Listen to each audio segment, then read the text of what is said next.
Bismillah, Assalamualaikum warahmatullahi wabarakatuh. Selamat datang di video perkuliahan pemrograman web.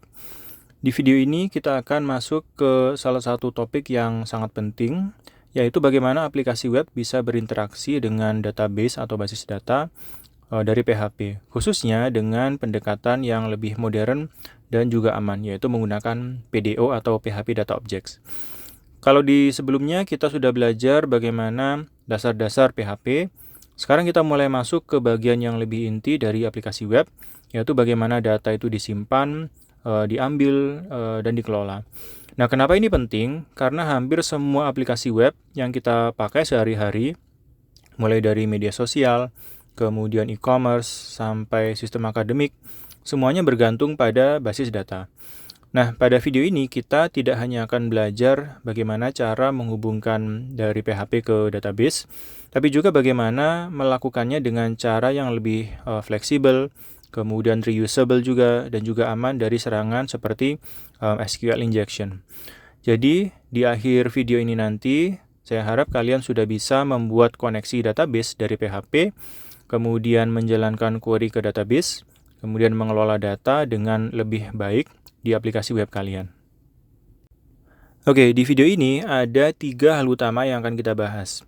Yang pertama, kita akan mulai dengan pengantar tentang PDO, mulai dari apa itu PDO, kemudian kenapa kita perlu menggunakan PDO, apa kelebihannya dibanding dengan cara yang lain dalam mengakses database di PHP.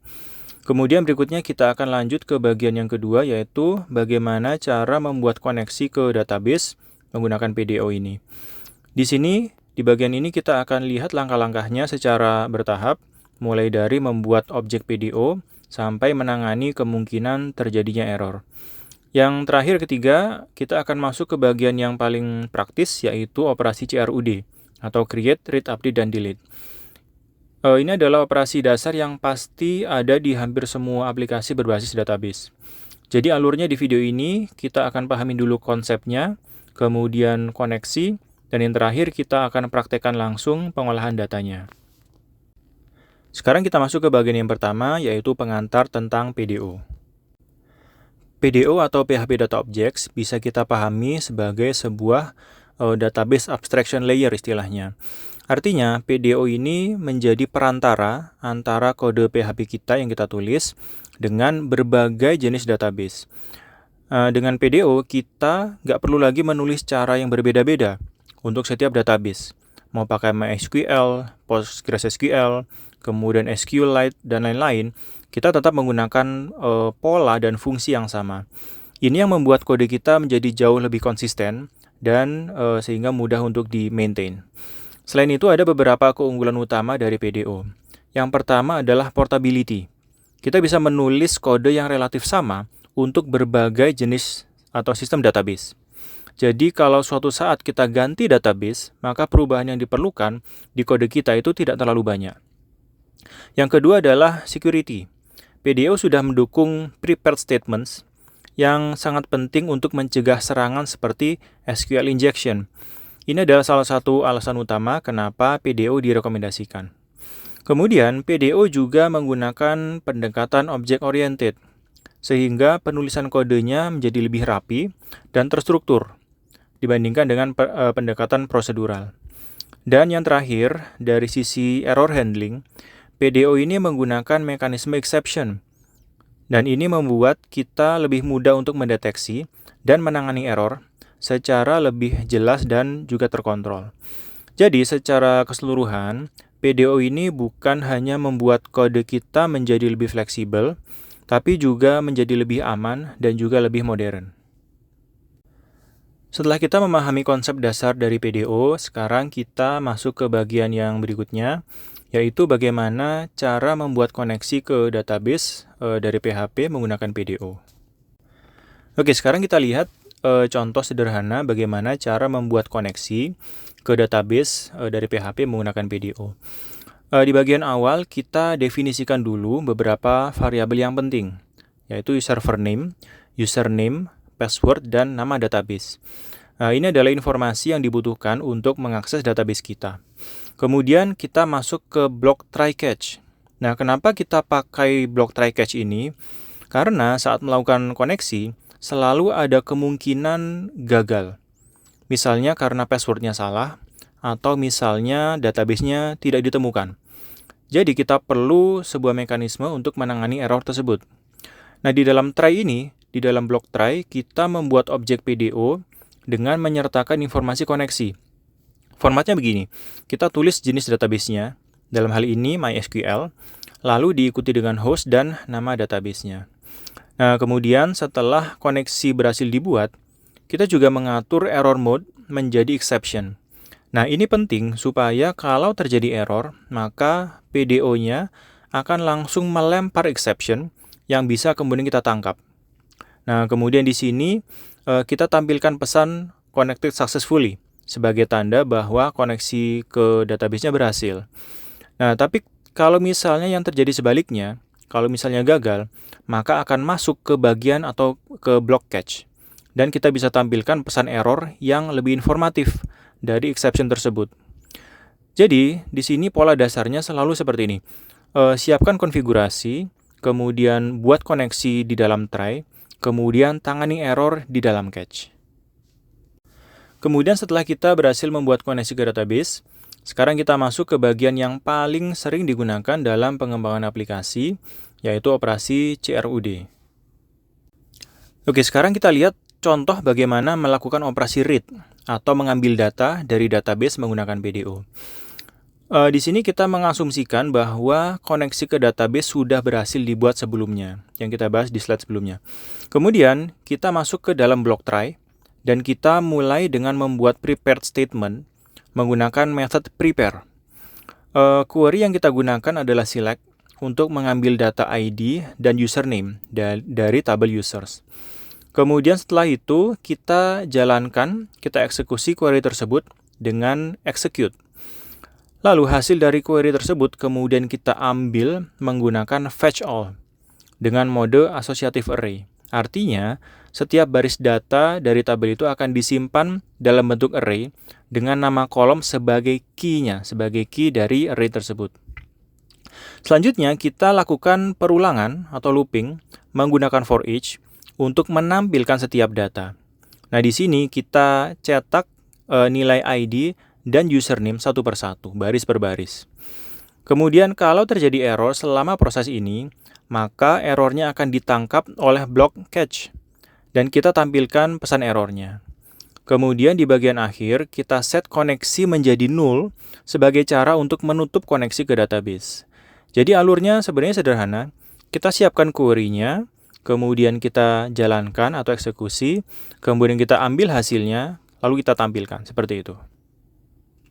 Kemudian sekarang kita masuk ke operasi create, yaitu bagaimana cara menambahkan data baru atau menginsert data baru ke dalam database. Nah, seperti biasa, kita mulai dengan asumsi bahwa koneksi sudah tersedia.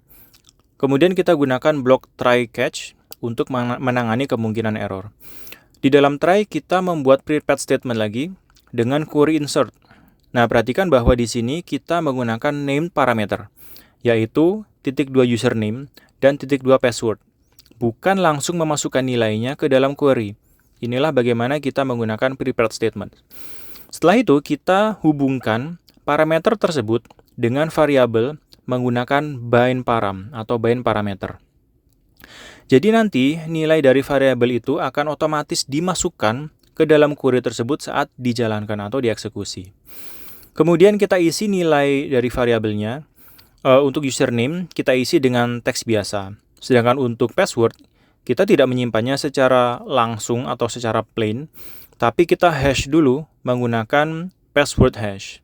Nah, ini penting untuk aspek keamanan supaya password kita itu tidak tersimpan dalam bentuk aslinya, dalam bentuk plain-nya. Kemudian setelah semuanya sudah siap, kita jalankan atau eksekusi query-nya dengan execute. Kalau berhasil, maka kita tampilkan pesan bahwa data berhasil ditambahkan, berhasil diinsert. Kalau gagal, maka errornya akan ditangkap di bagian catch. Dan kemudian seperti yang sebelumnya, kita di akhir kita tutup koneksinya dengan mengatur nilainya menjadi null. Jadi di sini kita tidak hanya belajar menambahkan data saja, tapi juga menerapkan praktik yang aman gitu ya, terutama untuk data yang sensitif seperti password. Selanjutnya kita lihat bagaimana melakukan operasi update, yaitu mengubah data yang sudah ada di database. Nah, seperti sebelumnya kita gunakan block try catch juga untuk memastikan bahwa error itu bisa ditangani dengan baik. Di dalam block try, kita menyiapkan prepare statement lagi dengan query update. Di sini kita ingin mengubah nilai username berdasarkan ID tertentu. Nah, perhatikan bahwa kita menggunakan named parameter, yaitu titik 2 username dan titik 2 ID. Ini membuat query kita lebih aman dan juga lebih mudah buat dibaca. Kemudian kita hubungkan parameter tersebut dengan variabel kita menggunakan bind param. Setelah itu kita isi nilai variabelnya. Misalnya kita ingin mengubah username menjadi updated user untuk data dengan ID 01. Kemudian tentunya di kasus yang nyata, nilai ini biasanya berasal dari input pengguna ya, dari form. Kemudian kita jalankan query-nya dengan execute. Jika berhasil, kita bisa melihat berapa banyak baris yang terpengaruh atau berapa baris yang terupdate menggunakan row count. Dan kita tampilkan sebagai informasi bahwa data berhasil diupdate. Kemudian jika terjadi error, maka akan ditangani di bagian catch. Kemudian terakhir, seperti sebelumnya, kita tutup koneksinya dengan kita assign objek koneksi dengan nilai 0. Jadi operasi update ini digunakan ketika kita ingin memodifikasi data, mengubah data yang sudah ada di database tanpa harus menghapus dan membuat ulang dari awal. Kemudian yang terakhir kita masuk ke operasi delete atau hapus. Nah, strukturnya masih sama seperti yang sebelumnya. Kita menggunakan block try catch untuk menangani error. Di dalam try kita menyiapkan prepare statement dengan query delete. Di sini kita ingin menghapus data dari tabel users berdasarkan ID tertentu. Kita juga menggunakan named parameter, yaitu titik 2 ID. Kemudian menghubungkan name parameter tersebut dengan variabel kita menggunakan bind param. Kemudian setelah itu kita tentukan nilai ID yang ingin kita hapus. Misalnya di sini yang kita ingin hapus adalah ID 2. Nah, dalam praktik yang nyata, nilai ini biasanya berasal dari input pengguna gitu ya, atau aksi tertentu di aplikasi. Kemudian kita jalankan query-nya dengan execute. Jika berhasil, kita bisa melihat berapa banyak data yang terhapus menggunakan row count. Lalu kita tampilkan juga sebagai konfirmasi bahwa operasi berhasil dilakukan. Tapi kalau terjadi error, maka akan ditangkap di bagian catch, kemudian ditampilkan pesan errornya. Kemudian seperti biasa, di akhir kita tutup koneksi dengan mengatur objek koneksi menjadi 0. Yang perlu diingat di sini adalah bahwa operasi delete ini harus digunakan dengan hati-hati. Kenapa? Karena data yang sudah dihapus itu nggak bisa dikembalikan lagi. Selain delete yang benar-benar bisa menghapus data dari database, ada juga pendekatan lain yang lebih sering digunakan di aplikasi yang nyata, yaitu soft delete. Nah, apa ini soft delete?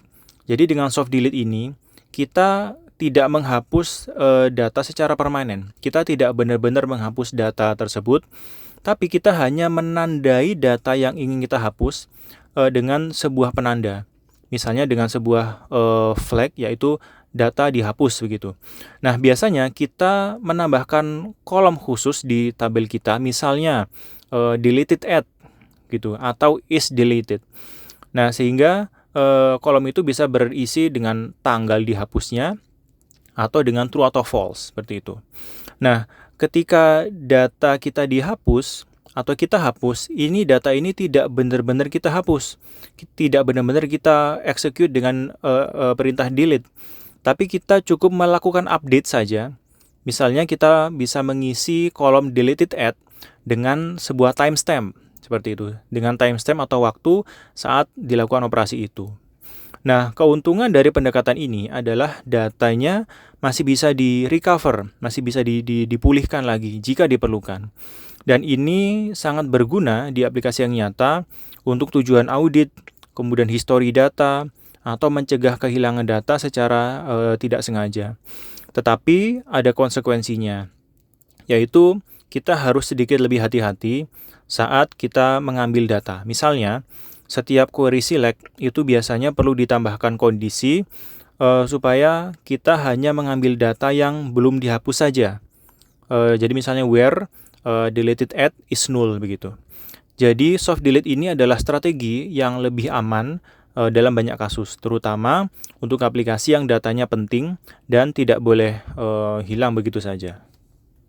Sebelum kita mengakhiri pembahasan ini, ada beberapa hal yang penting yang perlu diperhatikan saat kita bekerja dengan database menggunakan PDO.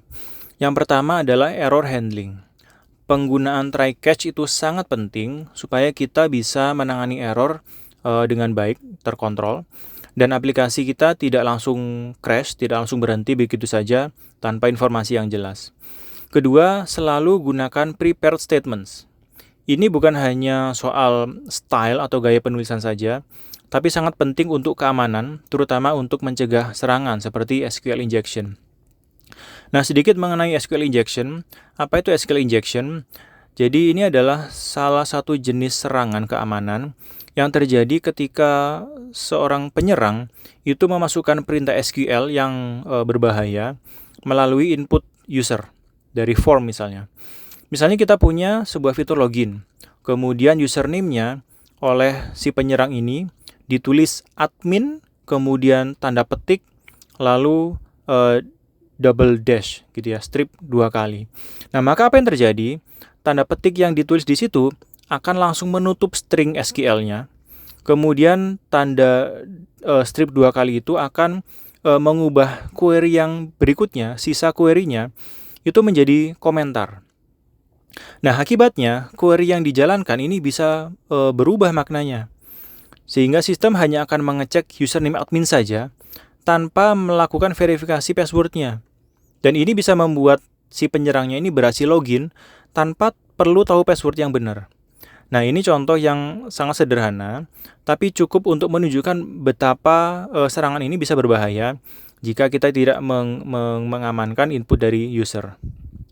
Kemudian terkait dengan user input. Di aplikasi yang nyata, data yang kita proses biasanya berasal dari user, misalnya dari form. Nah, data ini harus selalu kita bersihkan dan kita validasi sebelum kita gunakan dalam query SQL. Selanjutnya, dari sisi keamanan, khususnya buat password, kita tidak boleh langsung menyimpan password itu dalam bentuk aslinya, dalam bentuk plain. Kita harus selalu menggunakan fungsi hash, ya, seperti yang sudah kita contohkan tadi. Kemudian untuk penggunaan ID di aplikasi yang nyata, ini biasanya nilai ID ini tidak langsung ditulis di kode, tapi dikirim melalui form atau parameter URL, tergantung kebutuhan aplikasi. Kemudian yang terakhir, contoh yang kita lihat di sini tadi masih fokus ke kode PHP saja. Nah, di aplikasi yang sebenarnya tentu akan ada antarmuka interface seperti form HTML dan halaman web yang digunakan oleh pengguna untuk berinteraksi dengan sistem.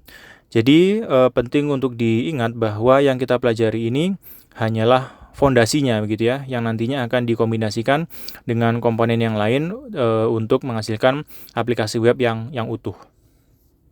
Sebagai penutup, di pertemuan ini kita sudah mempelajari bagaimana cara mengakses database menggunakan PDO di PHP. Kita mulai tadi dari memahami apa itu PDO dan kenapa itu penting, kemudian bagaimana cara membuat koneksi ke database, kemudian dilanjutkan dengan implementasi operasi dasar CRUD atau Create, Read, Update, dan Delete. Kemudian kita juga membahas aspek keamanan atau security, seperti penggunaan prepared statements, kemudian password hashing, serta juga mengenal konsep SQL injection, dan kemudian bagaimana cara mencegahnya. Nah, harapannya setelah video ini kalian tidak hanya bisa menjalankan query ke database saja, tapi juga bisa memahami cara melakukannya atau menggunakannya dengan lebih aman dan terstruktur. Silakan dicoba kembali contoh-contoh kode yang sudah kita bahas tadi, dan kalau memungkinkan silakan dikembangkan juga menjadi aplikasi sederhana dengan form HTML sebagai latihan. Sekian untuk video ini, terima kasih atas perhatiannya dan sampai jumpa di pertemuan berikutnya.